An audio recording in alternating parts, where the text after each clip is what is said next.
कहने लगे सुनो, जो भी अपने पुत्र को आरा रख करके और बीच से चीर करके जो दो खंड बनाता है और उन दोनों खंडों में जो दाहिना खंड है वही मेरा शेर खाता है। ऐसे शब्द जब सुने राजा मौर्यध्वज ने विचार करने लगे, ऐ ऋषिवर ये कैसा आपने शब्द कहा है? कोई भला अपने बच्चे को आरा रखकर चीर सकता है? हे ऋषिवर कुछ और कहिए, कुछ और मांग लीजिए, अन्यथा मेरे पुत्र को मत मांगो ऋषिवर।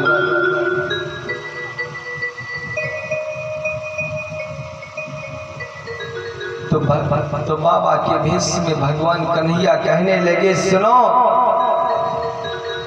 है विकट सवाल नृपति मेरा, ये बहुत कठिन बात है, क्या तुम पूरा कर पाओगे मेरा सवाल? मैंने जो मांगा है क्या तुम दे पाओगे? कहने लगे है विकट सवाल नृप मेरा, सोचो और तनिक विचार करो।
जाओ और घर पे चले जाओ और जाओ अपनी अर्धांगिनी से भी पूछ लो क्या मेरी शर्त मंजूर है?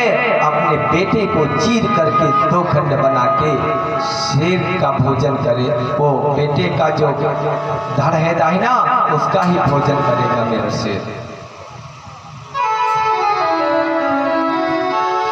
कहने लगे बाबा जी के भेष में भगवान कन्हैया कि नृपति तुम्हारा नाम सुन, मैंने सुना है आप बहुत बड़े दानी हैं, इसलिए मैं आपके दरबच्चे आ गया ऋषिवर भक्तराज, इसलिए मैं आपके दरबच्चे आया हूँ। नृपति तुम्हारा नाम सुनी आए तेरे द्वार, ये शक्ति हो दान की कर मेरा सत्कार। अगर दान देने की शक्ति है तो मेरा सत्कार करो, वरना मैं ऐसे ही लौट जाऊंगा, फिर आपके यहाँ मैं जलपान भी नहीं करूंगा। सुनी बोले सुनी कृष्ण बचन भूपति बोले, कहा ठहरो, सुनी कृष्ण बचन भूपति बोले, सेवक न कभी टल सकता है।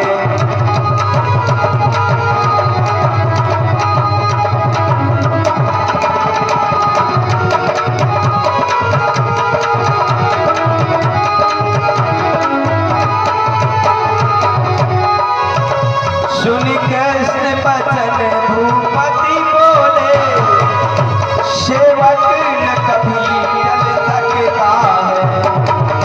टल जाए धरा सूरज तो भी, टल जाए धरा सूरज चाहे, पर मैं न कभी टल सकता।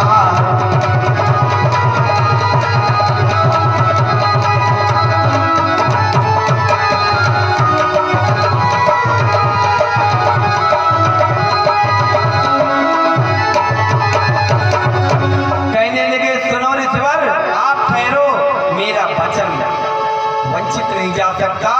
मैं अपने प्रण पे अटल रहता हूँ, मेरा वचन झूठ नहीं हो सकता। मैं आपका सत्कार अवश्य करूंगा।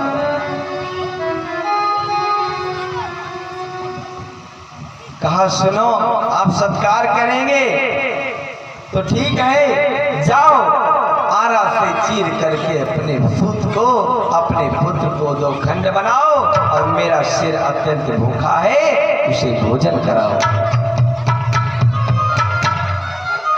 कि संसार में सबसे प्रिय क्या है? सबसे प्रिय क्या होता है? एक माँ के लिए, एक पिता के लिए पुत्र होता है।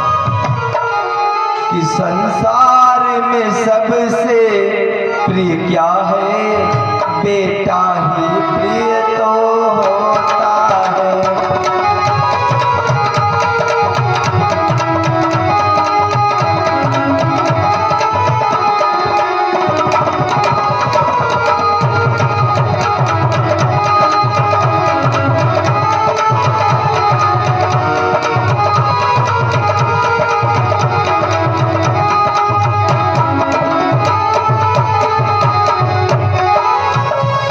संसार में सबसे प्रिय क्या है? बेटा ही प्रिय तो होता है। और उस बेटे को बलि देना, और उस बेटे को बलि देना नहीं आसान दिखाता है।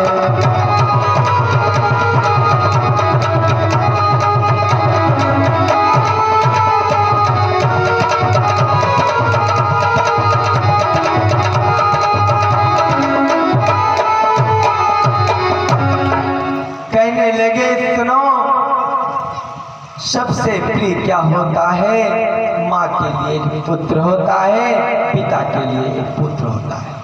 सबसे प्रिय बेटा होता है। कोई अपने बेटे की बलि नहीं दे सकता, कितनी भी मान्यपूर्ति हो जाए, पर अपने बेटे की बलि माँ कभी नहीं चढ़ा सकती, नहीं तो पिता चढ़ा सकता है। इसलिए कहा नृपत ऐसा है, जाओ और इस बेटे की माँ से भी पूछ लो, इस बेटे की माँ क्या कहती है, उससे जाओ और थोड़ा बात करो। क्या वो अपने बेटे को आरा से चीर करके मेरे सिंह को भोजन करवा सकती है? जाओ महलों में जाओ। वहां से चले मौरध्वज और महलों में पहुंचे। कि जाओ महलों में जा करके, कि जाओ महलों में जा करके उसकी माता से भी पूछो। जाओ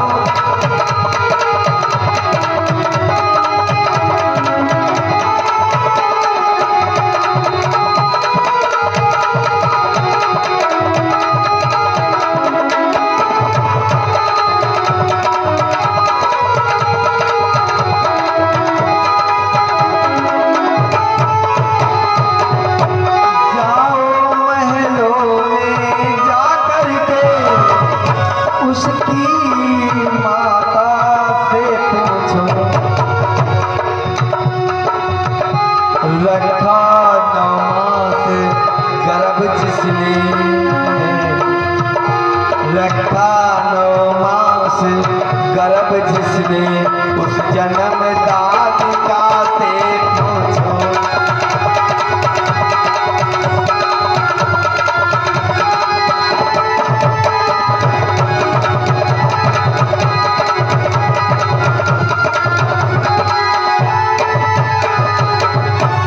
कहा जाओ और जा करके अपनी रानी से पूछो क्या अपने बेटे की बलि दे पाएगी। राजा मौरध्वज जब महलों में पहुंचे अपनी अर्धांगिनी से पूछने लगे कि प्रिय सुनो, संत दरवाजे पे दो आए हैं और एक साथ में एक शेर यानी एक सिंह लाए हैं और कहते हैं अपने पुत्र को आरा से चीर करके दो भागों में करो, जिसमें दाहिना भाग जो है हमारा शेर भोजन करेगा। ऐ प्रिय, आप क्या कहती हो? आप अपनी राय बताओ। कि दो संत द्वार पर आए हैं, दो संत द्वार पर आए हैं, एक सिंह साथ में लाए हैं। दो संत द्वार पर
कहने लगे तो संत दरवाजे पे आए हैं और एक सिंह लाए हैं साथ में।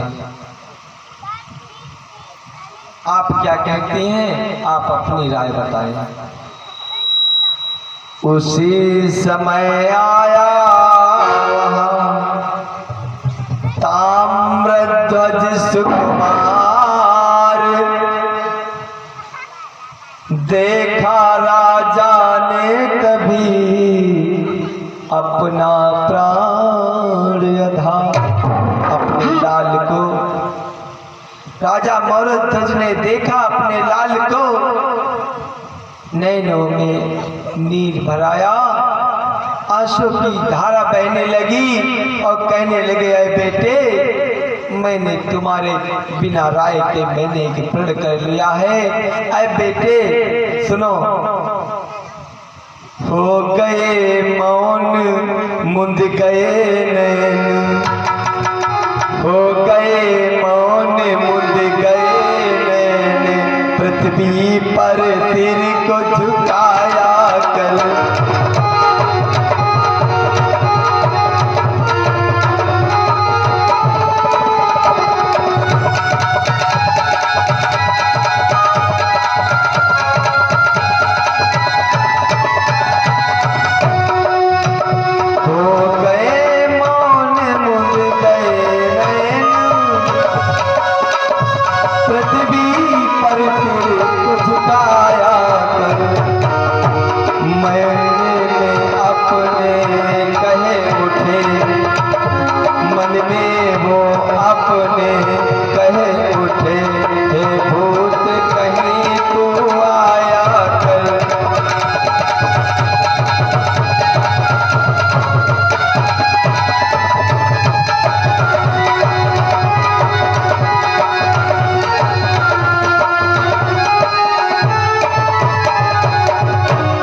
कहने लगे, मौर्यध्वज पुत्र, मैं कैसा निर्दयी पिता हूँ जो आज अपने ही लाल को आरा से चीर करके दो भागों में करना पड़ेगा। मैंने प्रण किया है, मेरा प्रण असफल नहीं जाएगा। मैंने संतों को वचन दिया है, ऐ पुत्र मैं कैसा निर्दयी पिता हूँ, कोई भला अपने लाल को आरा से चीरेगा, ऐसा कोई पिता नहीं होगा। मौरध्वज ने देखा अपने पिता की तरफ और कहने लगे, मौरध्वज ओ देव आज क्या होता है, ओ देव आज क्या होता है, पितु सुत की भेंट चढ़ाएगा, ओ देव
अपने बेटे को मौत के घाट उतार दूंगा। मैं कैसा निर्दयी पिता हूँ, मैंने कैसा वचनबद्ध कर लिया उन संतों से।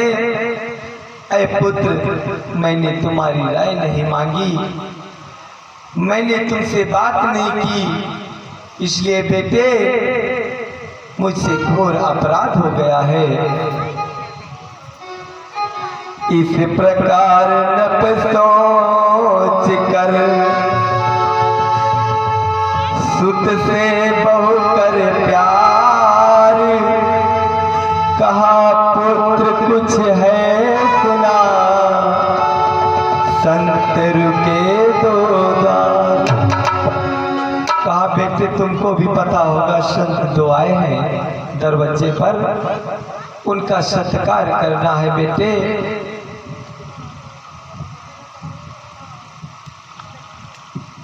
कि इतना कह कर रो उठे नृपति, इतना कह कर रो उठे नृपति, सुत मोह उमड़ आँखों आया, इतना कह कर रो उठे नृपति।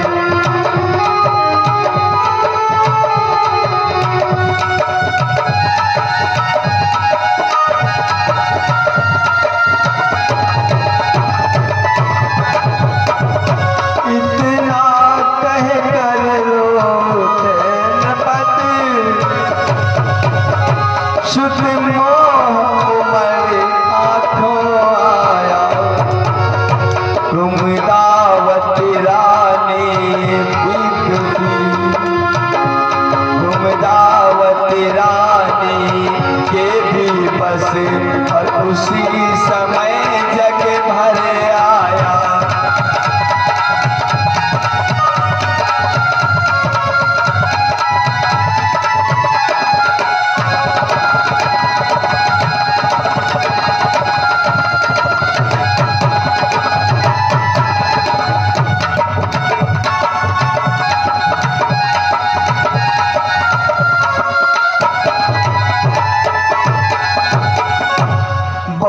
रोका मौरध्वज ने, लेकिन आज मोह भराया और नेत्रों में अश्कों की धारा बहने लगी। मोह ममता में जो है जागृत हो गई। आज मोरध्वज के नेत्रों से अश्कों की धारा बहने लगी। रानी भी पास में खड़ी थी, नेत्रों में आंसू आ गए। आज बात बेटे की है इसलिए, परंतु कि मोरध्वज कहने लगे है यह दुख की बात, मांस तुम्हारा सिंह हित मांग रहे हैं तात। कहने लगे मोरध्वज बेटे तुम्हारा मांस मांग रहे हैं सिंह हित। तो मोरध्वज